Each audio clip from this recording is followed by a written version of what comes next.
Sud Radio, 7h-10h, Patrick Roger. Il est 8h09. Soyez libre, Elisabeth Lévy, bonjour. Bonjour Patrick, bonjour à tous. Une question ce matin dans votre édito, à la suite d'un sondage paru ces derniers jours. Est-ce qu'il faut envoyer un patron, ou une patronne d'ailleurs, à l'Élysée? Oui, c'est la dernière idée à la mode, Patrick, puisque les énarques et autres professionnels de la politique nous ont emmenés dans le mur. Un patron, quelqu'un qui connaît la réalité de l'entreprise, c'est très bien pour remettre de l'ordre dans la Maison France. Alors, il y a donc ce sondage Opinionway Tribune dimanche que vous évoquiez. Donc, pour 58% des sondés, un entrepreneur ferait un bon président. D'ailleurs, les Français ont leur favori. Dans une autre enquête d'il y a un an, février 25, eh bien, 43% étaient favorables à une candidature de Michel-Édouard Leclerc, 34% pour Bernard Arnault, et ensuite il y avait François-Henri Pinault, Xavier Niel et Vincent Bolloré dans un mouchoir de poche. Alors bon, Arnault, Pinault et Bolloré ne semblent pas tentés par l'aventure politique, en tous les cas pas directement, ils préfèrent sans doute l'influence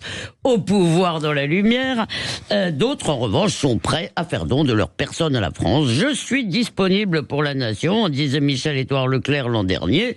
Xavier Niel, selon sa fille de 13 ans, en parlerait tous les jours, ça je l'apprends dans le point. Enfin, Mathieu Pégas, le banquier de gauche, qui mène un combat culturel contre ce qu'il appelle l'extrême droite, affirme, par principe, je n'exclus jamais rien. Oui, parce que quand la confiance dans la politique est au plus bas, est-ce que ça peut être une bonne idée? Bon, pour moi, c'est une idée aussi oiseuse que celle qui consiste à dire qu'il faut élire une femme, un immigré ou un handicapé ou un pêcheur à la ligne.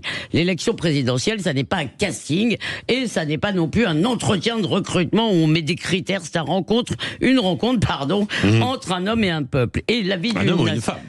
Non mais un homme, excusez-moi, un homme en bon français, ça veut dire un homme ou une femme. Ouais. Voilà, alors je vous ai pas repris la première fois, mais là, celles et ceux, merci non. Ouais. Donc, entre un homme et un peuple, et la vie d'une nation, Patrick, ce ne sont pas des problèmes et des solutions. Donc, ce qu'on attend du président, et en particulier du prochain, c'est qu'il redonne au pays le goût et surtout le sens de l'avenir, qu'il incarne ce qui fait de nous, ce qui nous lie, ce qui fait de nous une communauté politique. Le boulot d'un patron, c'est de faire du profit, ça c'est très bien. Celui du président de la République, c'est de garantir l'intérêt général, parfois au détriment de certains intérêts particuliers. Alors attention, ça ne veut pas dire qu'un patron ne peut pas avoir les qualités requises pour être président, ou on peut tout à fait être président et patron, je suppose. Mais on ne dirige pas un pays comme une entreprise, même Donald Trump le sait en réalité, contrairement à ce que répètent les commentateurs pressés.